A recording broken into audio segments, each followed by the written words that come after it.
예수님의 종과 사도가 됩시다. 우리 이준 권사님이 그렇게 인사를 꾹꾹하시니까 뒤통수만 보여가지고 스님이 오신 것 같잖아요.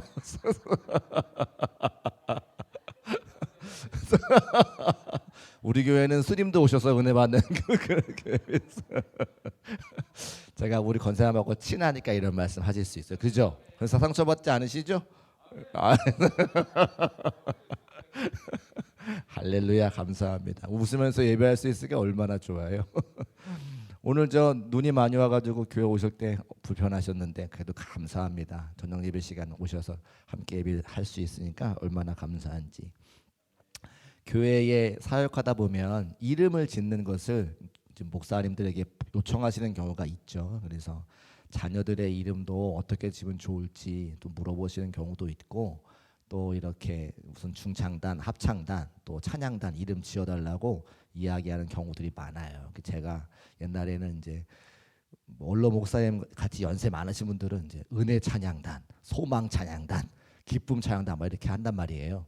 근데 제가 아무리 봐도 그렇게 하면 은혜가 안 되니까 좀 이렇게 옛날 스타일이니까 요즘 스타일로 영어로 바꾸는 거죠. 소망이 뭐예요? 호프죠, 뭐 그죠? 희망. 은혜가 뭐예요? 그레이스. 그레이스 찬양단. 이름 좀 멋있잖아요. 이렇게 그러던 중에 히브리어, 헬라어는 성도님 잘 모르시니까 이제 헬라어로 몇 가지 생각나는 단어 한번 말씀드린 적이 있는데, 합창단 이렇게 오셔가지고 중창단 오셔가지고 이름을 지어달라 말씀하신 적이 있어서 가만히 생각하다가 둘로스라고 하는 이름을 알려드렸어요. 둘로스가 뭐냐면 종이라고 하는 뜻이에요. 그래서 교회를 섬기고 또 성도들을 찬양으로 섬길 텐데 마치 내가 예수 그리스도의 종처럼 하나님의 사명 잘 감당하고 성도들에게 찬양을 통해서 은혜를 끼치면 좋겠다. 이제 이런 해서 말씀드렸거든요. 그래서 이제 그 말씀을 그 중창단 하시는 분들이 은혜로 받으셔서 이름을 둘로스라고 지으신 거죠. 그래서 둘로스 중창단에 챙겨가지고 이제 꼭 그 소개를 해요. 교회를 섬기고 또 성도들을 섬길 때에 마치 예수 그리스도의 종처럼 감당하기를 원합니다. 의미를 부여하시는 거죠. 근데 제가 그때 그 둘로스라고 하는 이름을 생각했던 그 구절이 오늘 함께 읽은 로마서 1장 1절에 있는 말씀인 거예요. 사도 바울께서 자신을 소개할 때에 예수 그리스도의 종 바울이라고 자신 스스로를 소개하고 있는 거죠.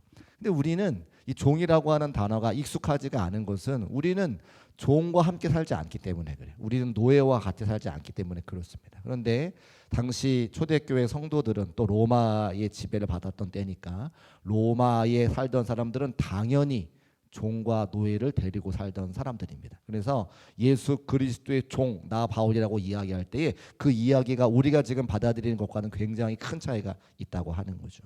종을 데리고 사는 사람들, 노예를 데리고 사는 사람들은 분명히 알고 있는 거예요. 당시의 노예와 종은 마치 집에서 부리는 동물처럼, 짐승처럼 생각하던 그런 때입니다. 그래서 당나귀와 노예가 있는데 당나귀와 노예의 차이점이 뭐냐?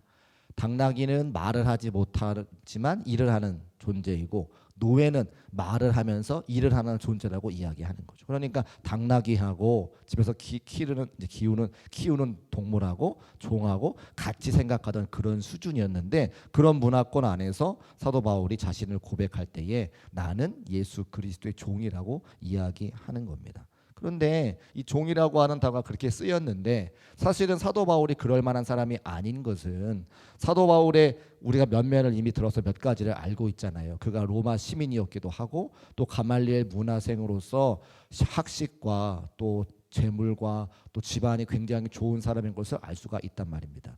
사도행전 22장 3절 말씀에 사도 바울이 스스로를 이야기하는 장면이 나와요. 사도행전 22장 3절 말씀 같이 한번 읽어보겠습니다. 시작. 나는 유대인으로서 길리기아 다소에서 났고 이 성에서 자라 가말리알의 문화에서 우리 조상들의 율법에 엄한 교훈을 받았고 오늘 너희 모든 사람처럼 하나님께 대하여 열심히 있는 자라. 아멘. 스스로 본인이 누군지를 설명을 하는 거죠. 나는 유대인으로서 길리기아 다소에서 났다. 그리고 이 성에서 자란 가말리아 문화에서 내가 배웠다. 수학했다. 지금도 굉장히 귀한 기술을 갖고 있는 사람들은 그 기술을 전수합니다. 그래서 뭐 제가 잘은 모르겠지만 무슨 가야금을 잘 하신다 그러면 무형문화재로서 지정받잖아요. 그럼 그 무형문화재가 전수가 되기 위해서 어떡합니까? 도제교육이라는 걸 하죠. 학교에서 막 가르치는 게 아니라 몇 명의 제자를 놓고 그 제자에게 자신의 오랜 시간 동안의 삶을 투영해서 그 제자가 나의 모습을 닮아 그 보이지 않는 문화재를 이어갈 수 있도록 하는 거예요. 도제 교육이라고 하거든요. 당시의 모든 교육은 도제 방식이었다고 하는 거죠. 학교에서 일반적으로 학문을 노멀하게 가르치는 게 아니라 한 사람 한 사람 한 사람을 지명해서 나의 모든 삶을 나누는, 그래서 그 사람이 곧 내가 되는 거예요. 실제로 이제 외국에 가서 박사학위를 받을 때 굉장히 많은 시간들이 걸립니다. 그런데 박사학위 받아온 우리 교수님들의 이야기를 들으면 이런 식으로 공부를 한다는 거예요. 저 교수님, 제가 어떤 한 사람의 신학자에 대해서 연구를 하려면 그 신학자가 살아계실 때는 연구할 수 없고 돌아가신 다음에 연구를 하니까 그가 남겨놓은 책을 통해서 공부를 한단 말입니다. 그분의 사상을 배운단 말입니다. 그런데 그 책을 다 읽고 박사학위 공부를 논문을 쓸 때 어떻게 하냐면 내가 마치 그 신학자인 것처럼 생각을 하고 공부를 한다는 거예요. 살아있지는 않지만 그분이 쓴 모든 책을 읽고 그 책에서 쓴 내용을 가지고 내가 마치 그 사람인 것처럼 생각해서 그 다음에 이제 기술을 한다는 거죠. 이게 뭐냐면 지금 따지면 도제교육이라고 하는 거예요. 살아있는 스승에 대한 삶의 모든 것들을 내가 배워서 내가 살아있는 역사를 만들어가는 도제교육. 가말리엘 문화가 바로 그렇다고 하는 거예요. 가말리엘이라고 하는 굉장한 랍비 밑에서 쭉 배워가지고 이 사도 바울이 마치 가말리엘처럼. 근데 그런 모든 도제 교육으로 제자를 삼을 때에 제자를 아무나 삼느냐? 그렇지 않다는 거죠. 지금 뭐 우리가 함께 공부하는 제일 좋은 대학 서울대학으로 예를 치자면 뭐 1,000명에서 2,000명 가까운 신입생들을 이제 받는단 말이에요. 근데 이 가말리엘 문화생은 1,000명에서 2,000명을 받는 게 아니라 그 모든 사람 중에 한두 명을 받는 거죠. 그러니까 얼마나 대단한 위치에 있는 사람인지를 알 수가 있습니다. 그런 사도 바울이 자신을 소개할 때에 나는 가말리엘 문화생이었다고 이야기하지 않고 예수 그리스도의 종이라고 본인 스스로 이야기한다 이 말입니다. 근데 그것을 가만히 반대로 생각해 보면 왜 그렇게 이야기했을까라는 궁금한 마음이 저에게 있는 거예요. 제가 의정부에서 신앙생활을 했기 때문에 의정부에 있는 어느 교회가 저의 모교회인데 그 교회 한의사이신 장로님이 한 분 계세요. 그 장로님께서 전도를 하러 가시는데 전도할 때에 여기 뭐 한의사라고 써붙이는 게 아니니까 그냥 전도하는 사람은 전도하는 사람인 거죠. 그래서 지나가는 사람에게 전도를 했는데 위아래를 훑어보면서 굉장한 모멸과 멸시를 지고 너나 예수 믿으라고 하는 표정으로 그분을 바라보셨다는 거예요. 그것도 우리가 적어도 한의사라면 그죠? 공부도 열심히 많이 하신 거고 또 경제적으로 부유하신 거고 사회적인 위치가 있잖아요. 그런데 단순히 예수 믿으라고 복음 전하고 전도지를 전한 것 때문에 지나가는 행인이 모르니까 그러셨겠지만 너나 예수 믿으라고 하는 표정으로 막 멸시와 모멸감을 주신 거죠. 그러니까 이 장로님께서 그분의 얼굴을 기억을 하는 거예요. 그런데 한의사니까 이 한의원에 원수는 어디서 만나는 거예요? 원수는 한의원에서 만나는 거예요.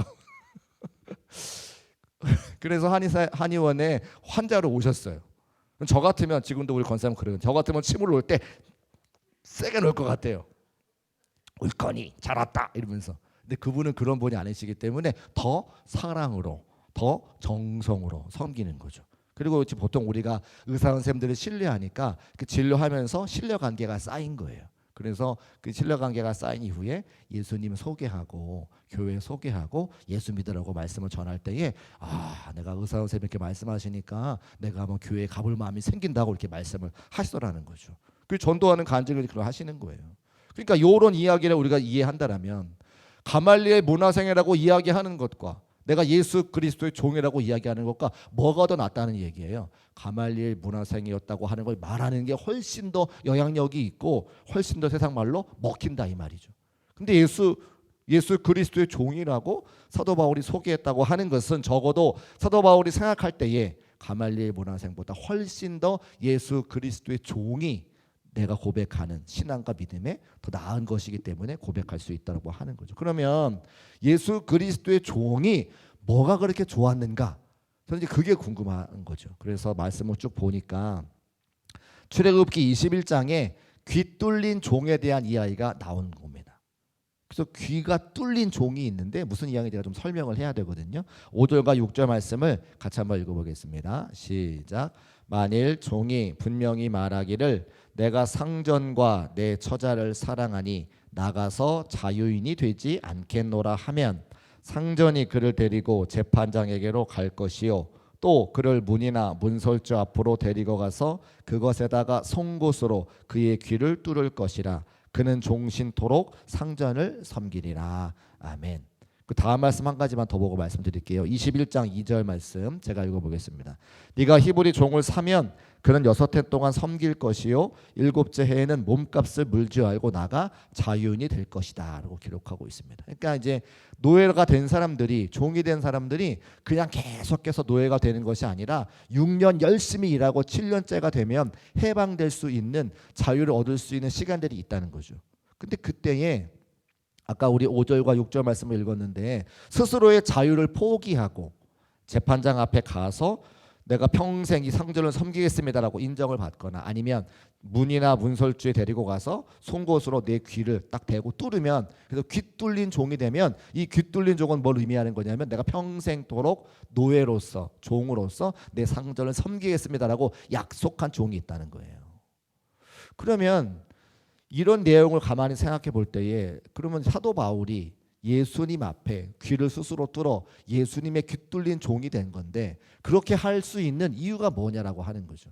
저는 두 가지가 있다고 생각하는데, 첫 번째는 상전으로부터 은혜를 크게 입었을 때에 내가 스스로 내가 상전의 종이 되겠다고 말할 수 있는 것과, 두 번째는 상전이 내게 맡겨주신 사명이 너무나 귀해서 노예로 일을 하니까, 종으로 일하니까 내가 해야 되는 일이 너무나 귀해서 스스로 그 일에 순종하게 되는 경우가 있다라고 생각을 합니다. 첫 번째, 하나님의 은혜, 상전의 은혜가 너무 크기 때문에 스스로 종이 된 거죠.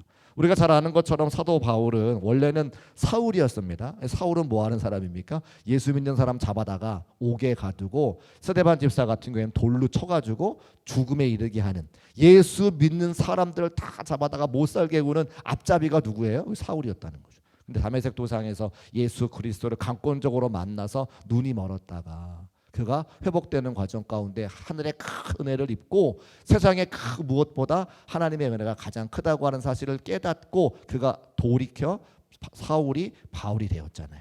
그래서 예수님 누구십니까? 나는 네가 핍박하는 예수다. 제가 무엇을 할까요? 너는 복음을 증거하라. 그래서 그가 변화가 되었다고 하는 말입니다. 그러니까 그 일련의 과정들이 가말리엘 문화생보다, 로마 시민권자를 가진 사람보다 내가 예수 그리스도의 종으로 인생을 사는 것이 훨씬 더 은혜가 되었기 때문에, 훨씬 더 감사하기 때문에 그가 스스로 예수 그리스도의 종이 되어서 귀 뚫린 종이 되었다고 하는 사실을 미루어 짐작해 볼 수 있는 것이죠. 그래서 우리에게도 뭐가 필요합니까? 사실은 하나님의 은혜가 필요하다는 사실을 꼭 기억하시기를 주님의 이름으로 축복합니다. 하나님의 은혜가 뭐예요? 나를 사랑해 주신 거죠. 나는 하나님의 은혜 아니고서는 살 수 없고 예수 그리스도의 구속의 은혜가 아니고서는 살 수 없는 존재인데, 그런 나에게 먼저 찾아와 주셔서 나를 구원해 주시고 하나님의 자녀 삼아 주신 것을 기억하는 것이 바로 은혜라고 하는 겁니다. 우리가 오늘 내 발걸음으로 교회에 찾아 나온 것 같지만 하나님이 우리에게 은혜 주시지 않으시면, 하나님이 우리를 불러두지 않으시면 우리는 다 세상과 버텨가지고 희희낙낙할 사람들인 거예요. 그런데 우리가 하나님의 은혜가 있기 때문에 이 저녁 시간에도 함께 모여서 주의 말씀 나누고 찬송하고 하나님의 기쁨 되고자 몸부림치는 것은 전적인 하나님의 은혜인 것을 기억하시기를 주의 이름으로 축복합니다. 그 말씀이 어디 기록되어져 있어요? 로마서 5장 8절 말씀에 기록되어져 있습니다. 같이 한번 읽어볼까요? 시작. 우리가 아직 죄인 되었을 때에 그리스도께서 우리를 위하여 죽으심으로 하나님께서 우리에 대한 자기의 사랑을 확증하셨느니라. 아멘. 오전에는 우리 장로님 오전에도 함께 예배 드리셨는데 제가 오전에는 좀 마음이 어려웠어요. 저 교회 온 지 얼마 안 됐는데 자꾸 하나님께서 우리 성도님들을 천국으로 불러가셔가지고 제가 마음이 좀 안 좋았어요. 예. 계속해서 마음이 좀 그래요. 제가 원래 그런 사람이 아니에요. 찔러도 피 한 방울 안 나올 것 같다고 얘기하는 그런 사람인데 자꾸 마음이 몽글몽글몽글해지고 있어요. 하나님 그만 데려가세요.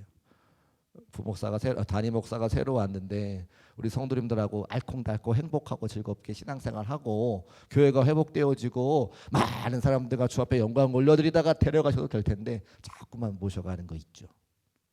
근데 제가 머릿속에 한 가지 생각난 것이, 전에 섬기던 교회가 건축하고 있었는데 그 교회 담임 목사님이 돌아가시면 안 된다고 막 기도했다는 거예요. 지금은 건축할 때니까 돌아가시면 안 됩니다라고 기도하셨대요. 그게 안 돌아가시더라는 거예요. 그 제가 다시 새벽에 기도하다가 알게 됐어요. 아, 나 또 기도해야 되겠구나.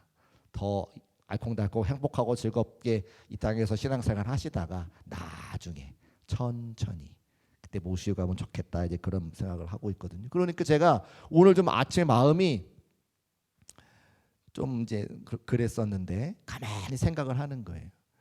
어제 아침에 사랑하는 우리 권사님께서 소천하시다는 말씀을 듣고 막 저한테 막 전화가 왔어요. 그 바로 교회 옆이니까 막 뛰어 올라갔어요. 그때는 우리 권사님이 이제 어머니를 떠나보낸 권사님이 막 마음이 막 당황스러우셔가지고 막 그러는데 제가 가서 꼭 안아드렸거든요. 저도 뭐 할 수 있는 게 아무것도 없잖아요. 막 부들부들 떨고 계시니까. 근데 여기 기대가지고 막 울며 말씀하시면서 조금씩 안정을 찾아가는 모습을 제가 보면 내가 뭐라고, 제가 뭐라고, 주의 종의 품에 안겨서 마음이 진정되어지고 천국 가신 권사님 이제 잘 장례로 모셔야 되는 그런 일정으로 다 하시는 모습 보면서 하나님의 은혜다, 제가 뭐라고. 그래서 그런 것들을 바라보면서 힘을 얻는 거죠. 부족하지만 연약하지만 주의 은혜로 여기까지 오게 됐는데 쓰임 받는 자리에 있을 수 있으니까 감사하다. 비록 마음은 좀 몽글몽글하지만 그래서 제가 거기 서 있어야 되는 저의 역할이고 제가 해야 되는 일이니까 쓰임 받았으니까 감사하다, 그런 생각들을 하게 됩니다. 여러분은 어떠세요? 우리가 하나님의 은혜가 아니면, 제가 그런 얘기 가끔 하는데 지하철에서 아줌마 부르면 다 뒤돌아보시죠. 지하철에서 아저씨 그럼 다 뒤돌아보시잖아요. 우리는 예수 믿지 않았으면 다 아저씨 아줌마인 거예요. 제가 오랜만에 월요일 날 이제 아이들이 방학이기 때문에 제가 닭갈비 먹으러 춘천에 갔어요. 일부러 가자고 한 거예요. 근데 월요일 날 춘천 닭갈비집에 가면요 대부분 다 목사님이에요. 대부분 다 목사님이 거기서 식사하고 계세요. 그래서 이쪽에서 목사님 부르면 제가 마치 저를 부른 거죠. 쳐다보게 되는 거죠. 직업병이 있는 거죠. 우리는 예수 믿지 않았으면요 다 아저씨 아줌마인데, 그래도 우리가 예수 믿으니까 목사님이라고 부르고 권사님이라고 부르고 장로님이라고 부르잖아요. 그래요 안 그래요? 그러죠. 예수 믿는 은혜가 얼마나 큰데요. 사도 바울이 이야기하는 게 바로 그런 겁니다. 죽을 수밖에 없는 죄인이고 예수 믿는 사람들 다 잡아다가 오게 넣었던 사람인데 그런 자기를 불러주셔서 하나님의 귀한 사명 맡겨주셨으니까 내가 스스로 귀를 뚫어 내가 예수 그리스도의 종이 된다라고 이야기하는 거죠. 저는 그런 은혜가 우리 모두에게 평생토록 있으시기를 주의 이름으로 축복합니다. 내가 뭐라고 나를 구원해 주시겠어요? 그죠? 내가 뭐라고 교회를 섬길 수 있도록 인도해 주시겠어요? 그 은혜만 있으면 여러 가지 삶의 자리에 어려운 문제들 다 이겨낼 수 있다고 하는 겁니다. 두 번째는 예수 그리스도께서 맡겨주신 사명이 귀하기 때문에 내가 그것에 순종하겠노라 말하는 게 사도 바울의 고백이라고 하는 거예요. 여러분, 자유를 반납하는 한이 있어도 내가 이 상전의 품을 떠나지 아니하겠다라고 하는 것은 상전이 맡겨주신 사명이 귀하기 때문입니다. 신앙인에게 이 순종의 문제가 참 중요한 것은 무엇이냐면 순종이 누군가에게 영향을 받느냐의 문제가 붙어있기 때문이에요. 순종하는 건 뭐예요? 하나님 앞에 예수 그리스도의 말씀에 순종하는 건 뭐예요? 그 말씀으로 내가 살아보겠다고 하는 결단인 거죠. 세상에서 우리를 이끄는 세상의 이치와 세상의 지혜가 있습니다. 우리는 말씀으로 우리가 살아가는 사람들이잖아요. 하나님의 말씀을 듣고 그 말씀에 순종하는 것이 내가 예수 그리스도의 종이 되겠다고 하는 것이기 때문에 이 말씀을 따라가는 것에 결단하는 것, 순종하는 것이 우리에게 필요하다고 하는 거죠. 우리 오늘 지금 사도 바울께서 스스로 종이라고 이야기하는 것은 예수님의 하신 말씀, 예수님이 하셨던 모든 사역에 자기가 순종하겠노라고 하는 결단이 그 안에 포함되어져 있다는 거예요. 순종하지 않으면 그럼 어떡합니까? 사사기에 보면 사람들에서 평가한 곳이 있는데 사사기 17장 6절 말씀. 그때 이스라엘의 왕이 없으므로 사람마다 자기 소견에 옳은 대로 행하니라. 또 사사기 21장 25절 말씀, 그때 왕이 없으므로 사람이 각각 자기 소견에 옳은 대로 행하리라. 우리는 하나님 말씀이 없으면, 예수 그리스도의 인도하심이 없으면 다 자기 마음대로 살아가는 사람들이지, 하나님을 기쁘시게 하거나 하나님의 말씀과 전혀 상관없는 삶을 살아가는 그런 존재라고 하는 거예요. 그래서 내가 예수 그리스도의 종이 되겠다고 하는 사도 바울의 고백이 내게 있으면 내가 하나님 말씀에 순종하는 거죠. 이제 제가 오전에도 그런 예화를 드렸는데, 우리 감리교단의 큰 교회 담임하시던 목사님이 얼마 전에 은퇴하셨습니다. 근데 그 목사님께서 그 교회로 옮겨가실 때의 일이에요. 안산에 있는 어느 교회를 잘 섬기셨기 때문에 이 교회에서 이쪽 교회로 옮겨가실 때 많은 성도들이, 원래 있던 교회 성도들이 다 붙잡았어요. 목사님 가시면 안 돼요. 목사님, 우리 교회 담임 목사님은 끝까지 남아주세요. 근데 목회자가 교회를 옮겨갈 때는 그냥 자기 마음으로 옮겨가는 게 아니라 하나님의 인도하심이 있기 때문에 옮겨가는 거예요. 그 목사님은 하나님께서 주신 사명이 있기 때문에 옮겨가시는 건데, 교인들이 다 이렇게 말씀하시니까 예배 시간에 선포하셨어요. 그러면 내가 믿는 하나님도 한 분이시요, 여러분이 믿는 하나님도 한 분이시니까 우리 함께 기도해 봅시다. 그래서 기도해서 하나님께서 여러분에게 주시는 응답과 내게 주시는 응답이 같아지면 그 응답을 우리 함께 순종합시다. 그래서 받은 바 응답을 교회 홈페이지에 한번 올려봅시다, 이렇게 얘기를 하신 거죠. 이제 교인들이 기도하기 시작하는 거예요. 무슨 마음이었겠습니까? 하나님, 우리 목사님 너무 좋은 분인데 계속 우리 교회에 계셔서 목회할 수 있도록 도와달라고 막 기도하지 않았겠어요? 목사님 못 떠나게 다리 몽댕이를 부러뜨려 주세요, 이렇게 기도하지 않았겠어요? 또 뭐 있잖아요, 이렇게 나버리고 가면 10리도 못 가서 발병 난다, 그 뭐 있잖아요. 그렇게 기도하셨겠죠. 얼마나 좋은 목사님이셨을까. 그런데 희한하게 기도를 하면 할수록 모든 성도들의 마음 가운데 하나님이 그 목사님 보내라, 이런 마음을 주시는 거예요. 그래서 홈페이지에 글이 올라오기 시작하는 거예요. 목사님 말씀에 순종해서 기도했을 때에 저는 목사님이 우리 교회에 평생 남으셔가지고 담임 목회자로 계셨으면 좋겠습니다라고 기도했는데, 기도를 하면 할수록, 눈을 감으면 감을수록 목사님을 떠나보내라고 하는 게 하나님의 응답이었습니다. 저는 너무 순종하기 싫지만 하나님의 말씀이니 순종하고 목사님을 기쁜 마음으로 보내드리려고 합니다. 글이 막 올라오기 시작하는 거예요. 그래서 모든 성도들의 축하와 파송을 받아가지고 이제 교회에 옮겨오셨는데, 이 교회는 어떤 교회냐면 건물을 크게 졌는데 전임 목사님의 어떤 불찰로 인해서 교회가 두 쪽이 나가지고 막 교회가 다 무너지게 생긴 거예요. 갔더니 빚이 450억이 있는 거예요. 사람들은 막 떠나고. 그래서 이제 말이 쉬워 빚이 450억이죠. 이자가 한 달에 얼마나 많겠어요. 목사님이 얼마나 큰 근심이. 이쪽 교회에서는 부흥하고 있고, 이쪽 교회에서는 성도들의 사랑받고 있고, 이쪽 교회에서는 편안하게 목회할 수 있는데 그 교회 살리려고 목사님을 옮겨가셨으니까. 목사님이 한참은 막 그것 때문에 막 시험되고 낙심됐는데, 오늘의 본문의 말씀을, 사도 바울의 이야기를 이제 묵상하시다가 딱 마음에 새기는 거죠. 예수님, 당신은 누구십니까? 나는, 네가, 사도 바울이 지금 고백하는 것처럼 네가 핍박하는 예수다. 나는 너를 사랑한다. 예수님, 제가 뭐 해야 됩니까? 교회를 살려내라. 그래서 그런 마음을 가지고 사도 바울처럼 종의 심장을 가지고, 종의 마음을 가지고 양떼들을, 성도들을 돌보기 시작하는 거예요. 빚은 많지만. 그러니까 목사님이 헌신하고 목사님이 수고하시고 목사님의 생명이 거기 들어가니까 교회가 한번 회복되는 역사가 나타나는 거죠. 그런데 이제 너무 그 빚이 많고 이렇게 하니까 목사님 스스로 생각하셨대요. 그래, 하나님 날 여기 보내신 것은 뜻과 계획이 있으시니까 내가 빚을 생각하지 말고 하나님의 말씀에 온전히 순종하자. 예수님만 생각하자. 성도들만 사랑하자. 그렇게 마음에 결정을 하셨는데도 불구하고 머리가 자꾸만 하이스라는 거예요. 흰머리가 자꾸만 생긴다는 거예요. 그래서 맡긴다고 이야기를 했지만 다 못 맡겼구나, 이제 그런 마음이 드셨대요. 그런데 그렇게 막 교회를 섬길 때에 빚이 조금씩 갚아지고 교회가 크게 부흥하는 거죠. 그 교회에 지금 저의 동기 목사님이 담임 목사님으로 오셨어요, 얼마 전에. 근데 이제 교회가 입당 예배가 있고 봉헌 예배가 있어요. 입당 예배는 뭐냐면 교회 건물을 짓고 빚이 있지만 입당해서 예배드릴 수 있는 걸 감사해 드리는 예배고, 봉헌 예배는 뭐냐면 빚을 다 갚으면 봉헌 예배를 드리는 거예요. 근데 그 목사님이 가셔서 20년 목회하시고 은퇴하시고 작년 11월인가 12월 달에 봉헌 예배를 드리게 되셨어요. 하나님의 역사죠. 그리고 새로운 담임자에게 빚 없이 출발할 수 있도록.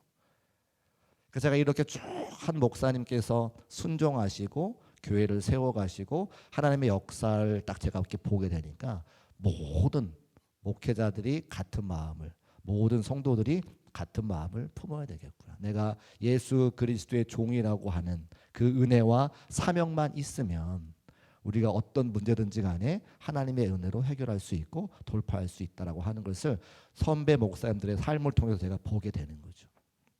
우리 중국교회도 마찬가지입니다.